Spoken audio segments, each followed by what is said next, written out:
पंचग्रंथ की क्लास में उत्पत्ति की किताब पढ़ रहे हैं। और आप लोग कैसे हैं? बहुत अच्छे हैं। ओके। कुछ लोग बीमार पढ़ रहे हैं, कुछ लोग बीमार थे, और आई होप कि हम सब एक दूसरे के लिए प्रार्थना करते रहें।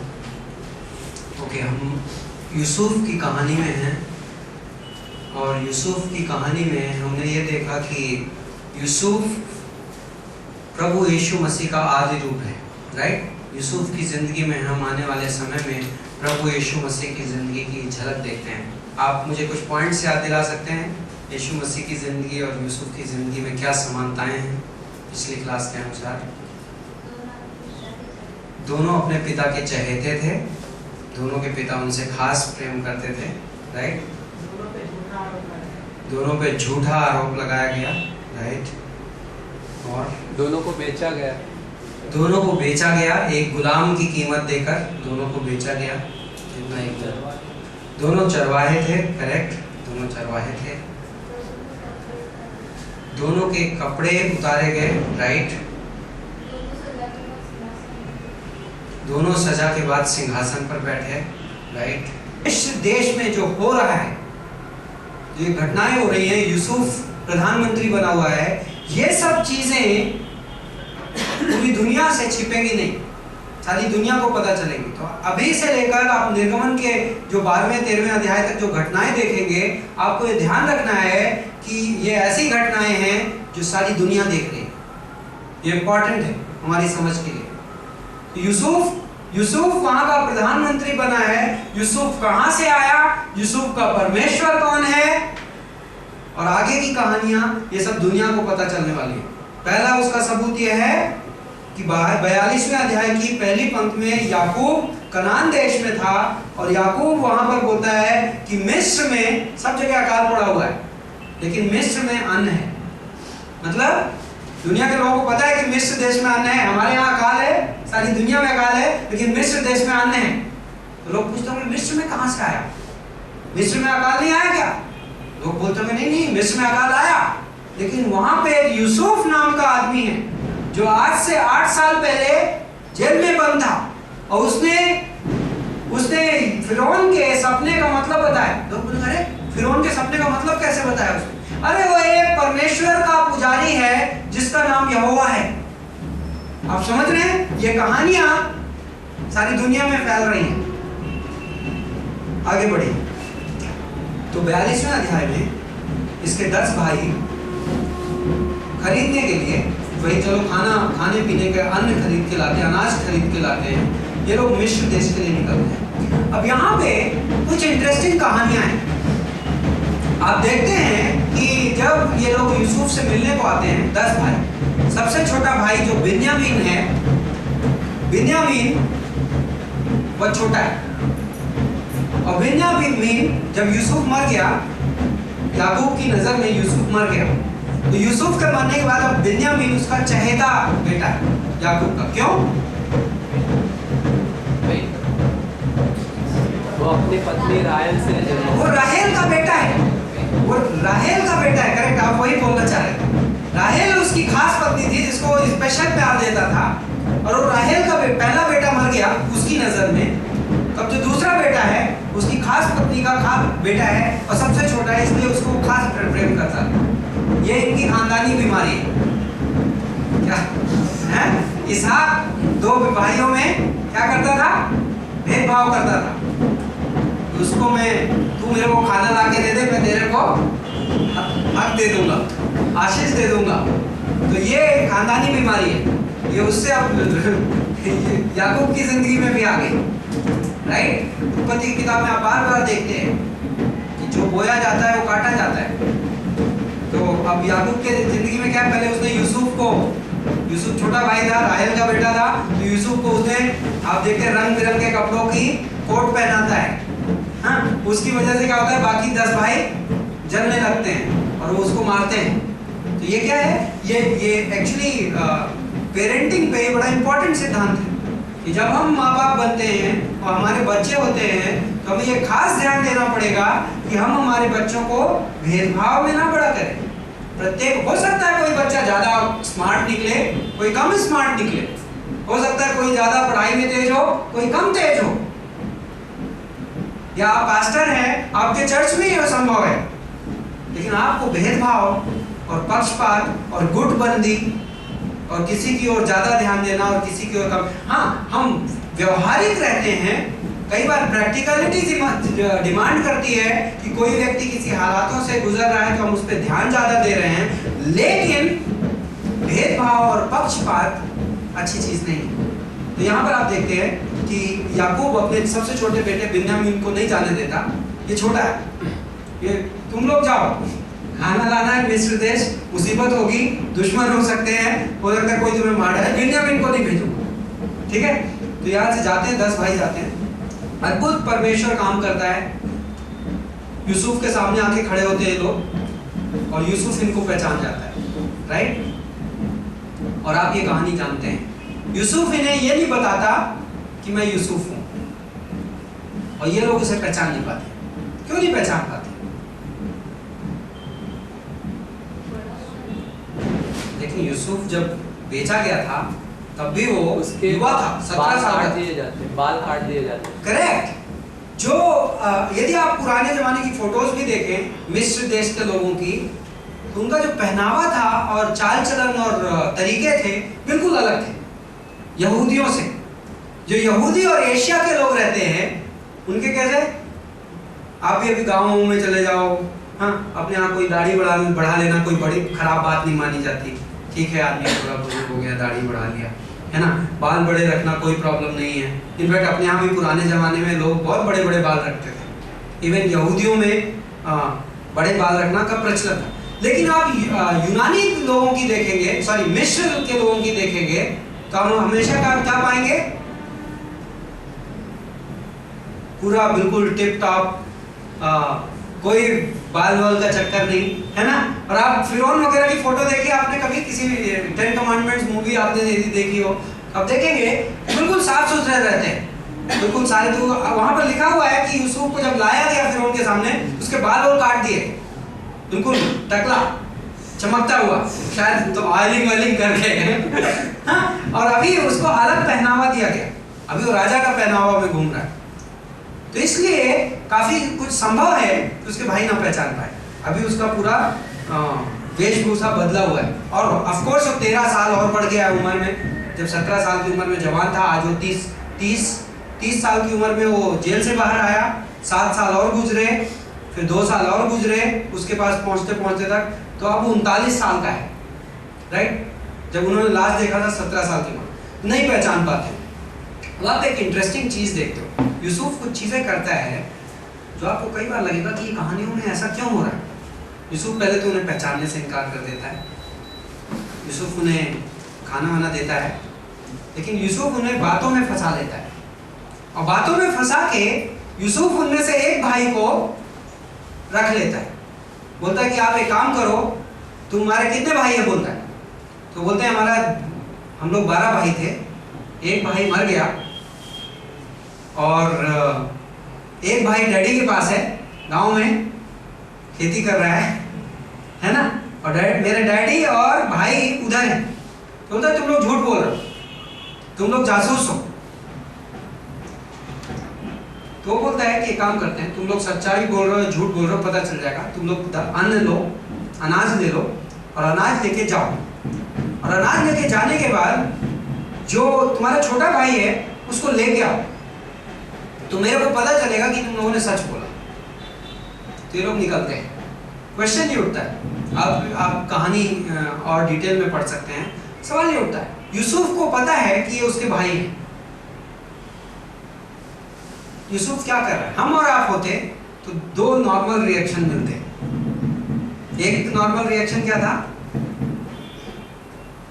कि इन लोगों ने मेरे साथ ये किया था, इनसे बदला निकालने का टाइम आ गया। या दूसरा नॉर्मल रिएक्शन ये था कि ये लोग मेरे भाई हैं, चलो इनको बता दो भाई मैं यूसुफ हूं, आ जाओ। यूसुफ ने दोनों में से एक भी काम नहीं किया। बड़ा इंटरेस्टिंग है, यूसुफ इनका दिल की परीक्षा ले रहा है। यूसुफ ये जानना चाहता है कि आज से 19 साल पहले जो ये थे, क्या ये लोग आज भी वही हैं?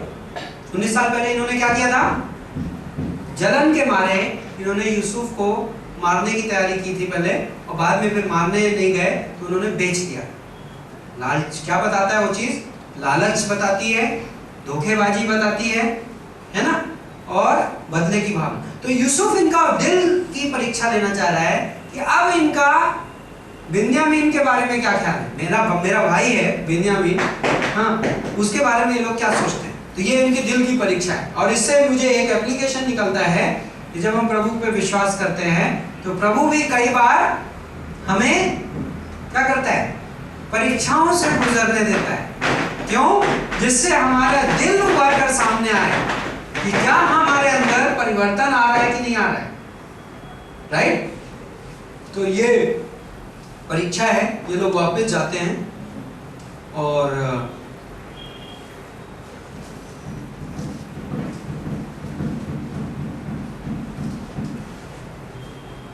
45वें अध्याय में, या पहले हम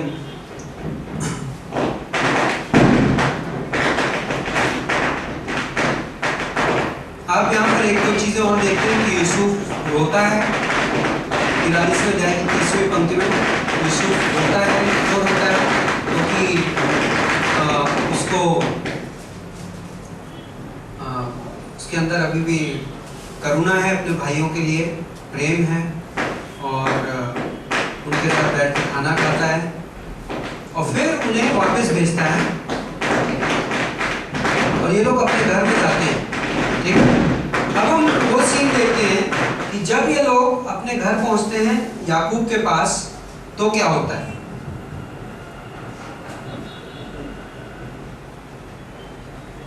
कहां पर है?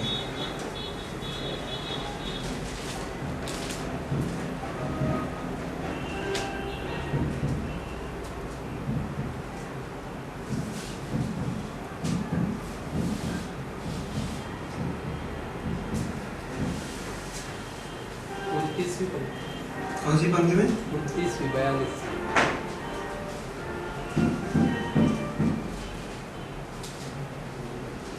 अच्छा, हम थोड़ा आगे निकल गए।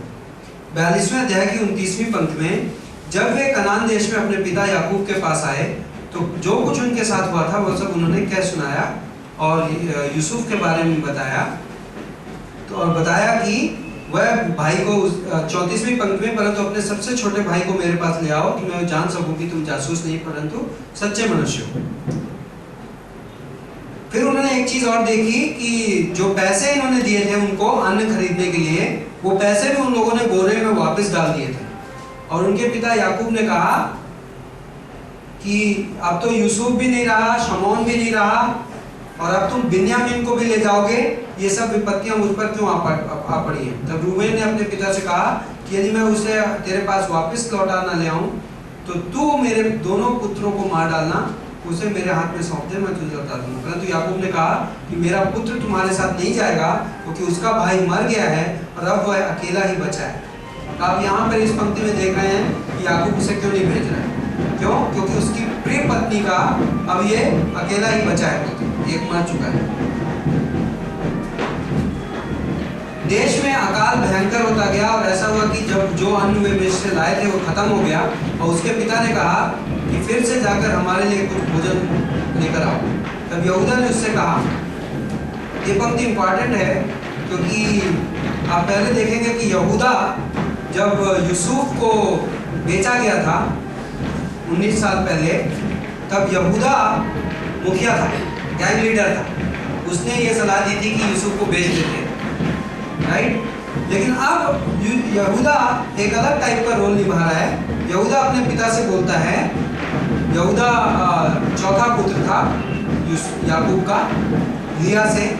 तब यहूदा ने उससे कहा, उस पुरुष ने हमें दृढ़तापूर्वक चेतावनी दी थी, यदि तुम्हारा भाई तुम्हारे साथ ना आए तो तुम मेरा मुंह देखने ना पाओगे।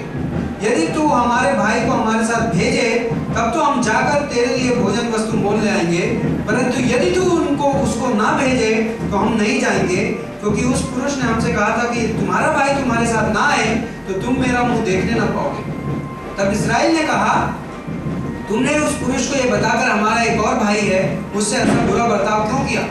परंतु उन्होंने कहा कि उस पुरुष ने विशेष रूप से हमारे और हमारे संबंधियों के बारे में यह कहकर पूछा, क्या तुम्हारा पिता अब तक जीवित है? क्या तुम्हारा और भी कोई भाई है? तब हमने उसके प्रश्नों का उत्तर दिया। तो हम क्या जानते थे कि वह अपने कहेगा कि अपने भाई को यहाँ कर लेकर आओ।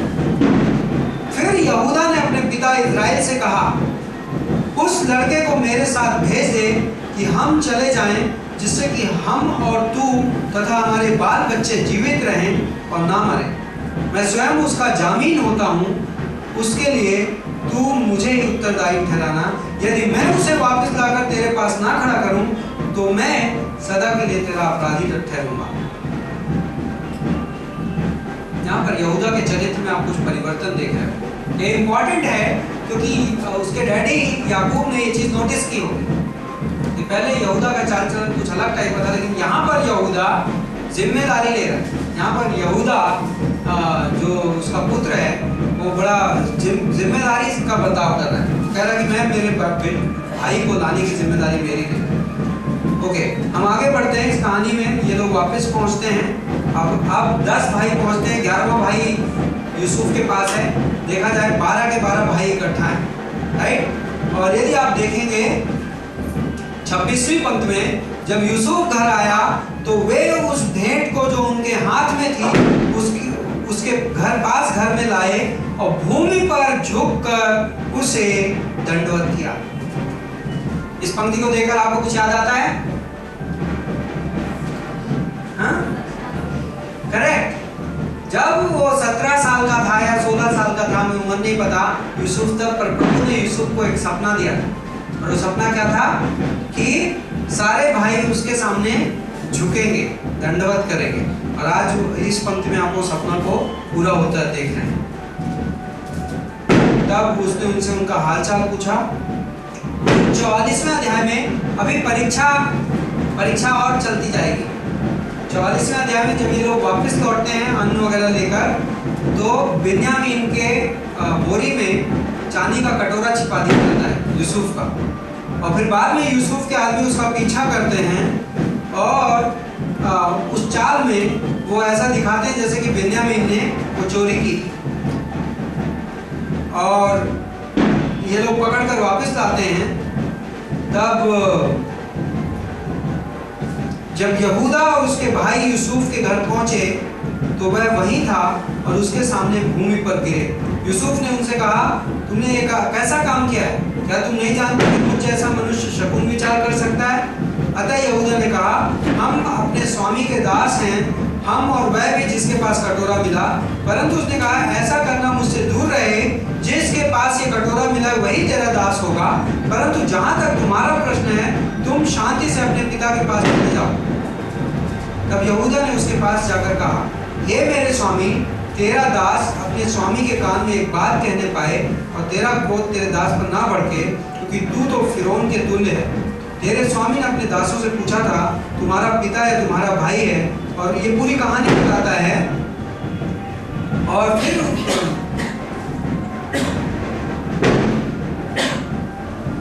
27वीं पंक्ति में, और हमारे पिता तेरे दास ने हमसे कहा, तुम जानते हो कि मेरी पत्नी ने मेरे लिए 2 बेटे उत्पन्न किए थे। एक तो मुझे छोड़ ही गया और मैंने सोचा कि निश्चय ही वह फाड़ डाला गया होगा, और जब मैंने उसे फिर नहीं देखा, और यदि तुम उसे भी मेरी आंखों से के सामने से ले जाओगे और कोई विपत्ति इस पर आ पड़े, तब तो तुम मेरे पके हुए बाल वाले को भी शोक के साथ अधोलोक में उतारोगे। इसलिए अब यदि मैं तेरे दास अपने पिता के पास पहुंचूं और यह लड़का साथ ना रहे, उसका प्राण तो इस लड़के के प्राण से बंधा है, तो यह देखकर कि लड़का हमारे साथ नहीं है, वह मर जाएगा।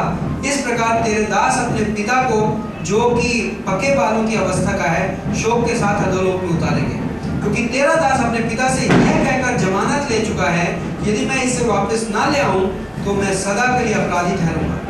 इसलिए कृपा कर कि अब तेरा यह सेवक इस लड़के के बदले तेरा दास होने पाए और यह लड़का अपने भाइयों के संग जाने दिया जाए। फिर यदि लड़का मेरे साथ ना हो तो क्यों कर मैं अपने पिता के पास जा सकूंगा? कहीं ऐसा ना हो कि मुझे वह दुख देखना पड़े जो मेरे पिता पर आता है। परीक्षा पूरी हुई।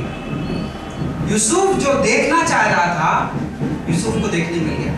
राइट? क्या था कि क्या इन लोगों का दिल परिवर्तन हुआ है कि नहीं? और यहाँ पर यहूदा ने ये बातें कह के क्या साबित किया?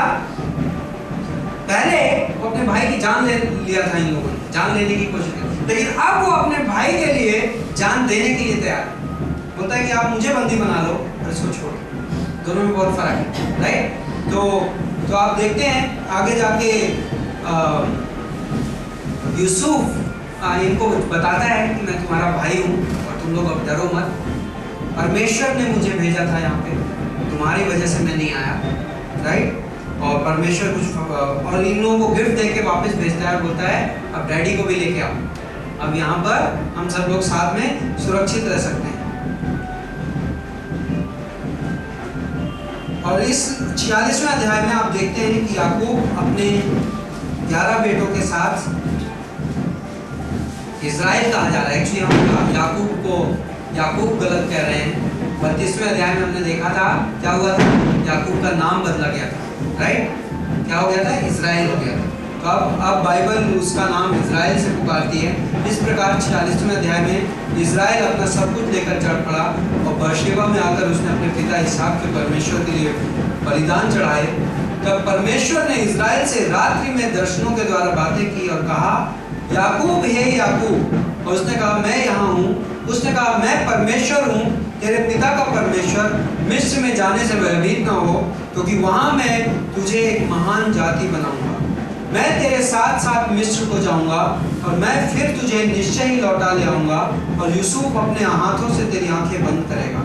तब याकूब बर्शेबा से चला और इस्राएल के पुत्र अपने पिता याकूब और अपने बच्चों और अपनी पत्नियों को उन गाड़ियों पर चढ़ाकर चल पड़े जो फिरौन ने उसके लौटने के लिए भेजी थी। कई बार लोग मिस्र देश को वैसे हमारी तुलनाओं में और बाइबल में आदि रूप के तौर पर मिस्र देश को संसार की तुलना की जाती है और कनान देश को वादा का देश है, इसलिए उसको स्वर्ग की तुलना की जाती है। कई बार ये तो आत्मिक जीवन की तुलना की जाती है, राइट? तो कई बार कई लोग इससे लेसन निकाल सकते हैं कि याकूब मिस्र देश क्यों गया, विश्वासी को संसार में नहीं जाना चाहिए, राइट? ना हम तो, लेकिन ये एक इकलौती जगह ऐसा है कि याकूब को परमेश्वर स्वयं मिस्र देश लेकर गया, राइट? तो इसमें हम ये नहीं कर सकते। इनफैक्ट ऐतिहासिक तौर पर यदि आप इस पूरी कहानी के परिवेश को समझ रहे हैं तो आपको ये समझना होगा कि परमेश्वर ने एक वादा दिया था इब्राहिम को, राइट? इब्राहिम की वाचा में, और वो वादा था कि मैं तुझे बहुत बड़ा देश बनाऊंगा। और कितना होगा कि आसमान के तारे जितने हैं उतने लोग होंगे, या समुद्र की रेत जितनी है उतने लोग। लेकिन ये लोग अभी तक कितने लोग हैं? एक परिवार है, बेसिकली बड़ा सा परिवार है। इस्राएल के 12 बेटे हैं, जिसमें से एक मिस्र में, बाकी 11 बेटे, उनकी पत्नियां, उनके बच्चे। इनफैक्ट गिनती दी गई है, हम तुरंत देखेंगे आगे जाके गिनती। 65-70 लोग, 65-70 लोग कैसे बड़ा देश बने, मतलब बहुत तेजी से बढ़ना होगा, पहली चीज। और दूसरी चीज, जब एक परिवार इतनी तेजी से बढ़ता है तो एक बहुत बड़ी संभावना होती है, और वो क्या है कि पड़ोसियों से शादी करोगे, उनसे शादी करोगे, आपका कोई बेटे कोई लव मैरिज हो जाएगी, और ये सब करते करते कुनबा पूरा करप्ट हो जाएगा। लेकिन प्रभु जब इस देश को बड़ा करना चाह रहा है तो प्रभु कैसे बड़ा करना चाह रहा है? कोई मिक्स मैच ना हो, ये पूरे के पूरे बड़े हों गिनती में, लेकिन बाहर वालों से बचे रहें। और ये इंटरेस्टिंग चीज है, यदि आप उसको प्रभु की योजना को उस नजर से देखोगे तो आप ये देखोगे, यदि ये लोग कनान देश में पड़े रहते, तो आधे कनानियों से इनकी बीवी आधी कनानियां होती। लेकिन चूंकि ये मिस्र देश में लाए गए, तो आप इतिहास समझिए कि मैंने अभी आपको बताया था कि मिस्र देश के लोगों का रहन सहन बिल्कुल डिफरेंट था। ये लोग दाढ़ी बढ़ा के रहते थे और बाल बड़े करके रहते थे।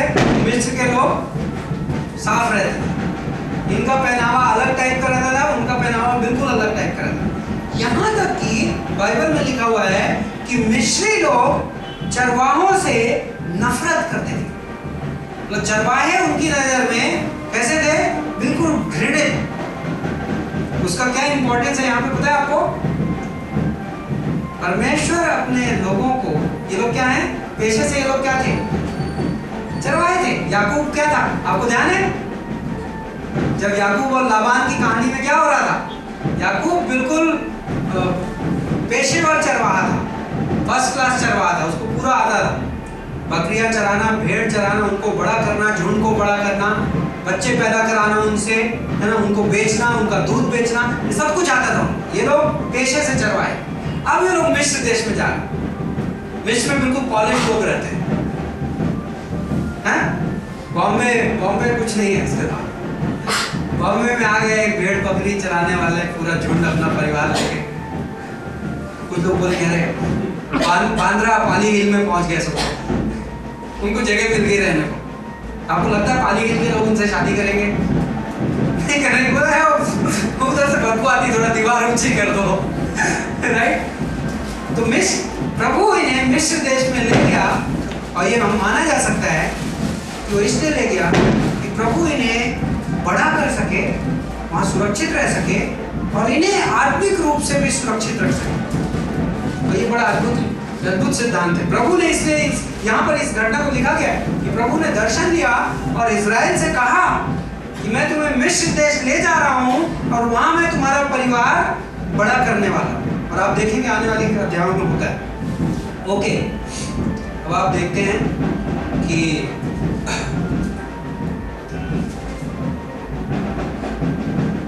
46वें अध्याय की 26वीं पंक्ति। याकूब के निज वंश के सब प्राणी जो मिस्र में आए, वे उसकी बहुओं को छोड़ कुल मिलाकर कितने थे? कितने लोग थे? याकूब के साथ कितने लोग आए? 66 लोग, राइट? 66 लोग। 27वीं पंक्ति में, और यूसुफ के पुत्र जो मिस्र में उससे उत्पन्न हुए थे, वे 2 प्राणी थे। याकूब के घराने के जितने प्राणी मिस्र में आए थे, वे कुल मिलाकर कितने थे? 70 लोग थे। ये इंपॉर्टेंट गिनती है, ये आपको ध्यान रखना है। आपको अगर पहले तो 66 लिखा, फिर 70 क्यों लिखा? हाँ, करेक्ट है ना? लेकिन वहां 3 होते हैं ना। एक्चुअली इस पंक्ति को आपको ऐसे समझना है, यूसुफ के साथ 66 लोग आए कनान देश से मिस्र देश में, ठीक है? लेकिन मिस्र देश में यूसुफ के परिवार के टोटल गिनती कितनी हो गई? 66 जो उसके साथ आए, प्लस 1 याकूब खुद, उसके साथ 66 आए, तो एक्चुअली कितने आए? 67 आए। याकूब भी आए ना, और प्लस यूसुफ और उसके 2 बेटे। 66, 1 67 और 3 70। टोटल यूसुफ का परिवार मिस्र देश में कितने लोग हो गए? 70 लोग। और ये इंपॉर्टेंट गिनती है, क्योंकि आगे हम देखेंगे इन 70 से प्रभु क्या बनाता है। ओके, अब हम आगे बढ़ते हैं। 47वें अध्याय में याकूब को और उसके भाइयों को यूसुफ फिरौन के सामने लेकर आता है कि ये मेरा परिवार है, राइट? तो 7वीं पंक्ति बोलती है, तब यूसुफ ने अपने पिता याकूब को लाकर फिरौन के सामने खड़ा किया, और याकूब ने फिरौन को आशीर्वाद दिया। वाह, आप सुन रहे हैं क्या हो रहा है? कितना जबरदस्त सीन है। आज की डेट में ऐसा सीन होता तो सारे टेलीविजन चैनल्स, सारी अखबार सिर्फ वही न्यूज की बात कर रहे होते। क्यों? एक इब्रानी बुजुर्ग आदमी, बड़ी बड़ी दाढ़ी है, बड़े बड़े बाल हैं, देखने में गरीब लगता है, पेशे से चरवाहा है। फिरौन इस दुनिया के सबसे बड़े राष्ट्र का सबसे शक्तिशाली राजा उसके सामने झुकता है और वो उसको आशीष देता है। लोग पूछेंगे क्या हो रहा है? वाह, ये यहोवा परमेश्वर का दास है और इसके आशीष में बड़ी शक्ति है, इसलिए फिरौन उसके सामने झुक रहा है। आप समझ रहे हैं? ये न्यूज मेरे हिसाब से सारी दुनिया में फैली होगी। ओके, मतलब मैं आपको ये दिखा रहा हूँ कि कि परमेश्वर उस जमाने में काम करता था, सिर्फ इजराइल के लोगों में नहीं। कई बार लोग सोचते हैं कि पुराने नियम में परमेश्वर ने इजराइल को चुना था तो सिर्फ इजराइल के लोग विश्वास करते थे और सिर्फ वो लोग उद्धार ग्रहण करते थे। ऐसा नहीं है। इजराइल के लोगों के द्वारा और उनके बीच में परमेश्वर जो काम करता था उसके द्वारा परमेश्वर बाहर के लोगों को भी छूता था विभिन्न तरीकों से। और मैं आपको सिर्फ वो चित्र दिखा रहा हूं कि ये घटना इसलिए बहुत इंपॉर्टेंट है। मैंने मेरी बाइबल में अंडरलाइन कर रखी है। वाह, आप भी आपको बोल सकते हो और आपको प्रभु इस्तेमाल कर सकता है और आप नजर की दृष्टि से बड़े आम आदमी हो सकते हो, लेकिन प्रभु आपको इस्तेमाल कर सकता है किसी भी ऊंचे ओहदे के व्यक्ति को और किसी भी शक्तिशाली व्यक्ति को छूने। आप नहीं जानते, आपको प्रभु के साथ जीना है तो आपको प्रभु के साथ चाल चलनी है और उस चाल में इतनी शक्ति है कि प्रभु उसे इस्तेमाल करके कहीं पर भी किसी को भी छू सकता है। राइट? तो 2 बार लिखता है एक्चुअली, 10वीं पंक्ति में फिर से लिखता है कि फिर याकूब फिरौन को आशीर्वाद देकर उसके सामने से चला गया। ओके, अब हम 48वें और 49वें अध्याय में देखते हैं कि याकूब अपने जीवन के आखिरी दिनों में है और याकूब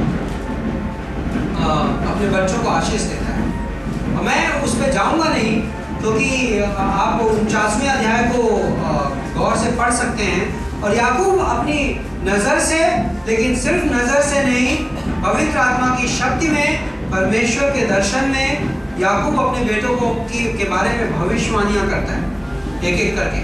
और वो भविष्यवाणियां यदि आप इजराइल का इतिहास देखेंगे तो आने वाले टाइम में इजराइल की गोत्रों के बारे में जो भविष्यवाणियां, ये 12 बेटे 12 गोत्र बने आगे जाके, ये कबीले लास्ट तक चलते रहे बहुत टाइम तक। और इसलिए आप देखते हैं कि यीशु मसीह की जब वंशावली लिखी जाती है तो पूरी लास्ट तक ट्रेस की जाती है किस गोत्र से आया। राइट? तो इसमें एक इंपॉर्टेंट भविष्यवाणी है जो आपको ध्यान देनी है और वो इंपॉर्टेंट है। यह उत्पत्ति के 49वें अध्याय की 10वीं पंक्ति, एक्चुअली 8वीं से शुरू करते हैं। यहूदा के बारे में है ये भविष्यवाणी। यहूदा जो पुत्र था, इसलिए मैंने यहूदा की उस समय ध्यान देने को कहा था आपको। हे यहूदा, तेरे भाई तेरी प्रशंसा करेंगे, तेरा हाथ तेरे शत्रुओं की गर्दन पर पड़ेगा, तेरे पिता के पुत्र तुझे दंडवत करेंगे।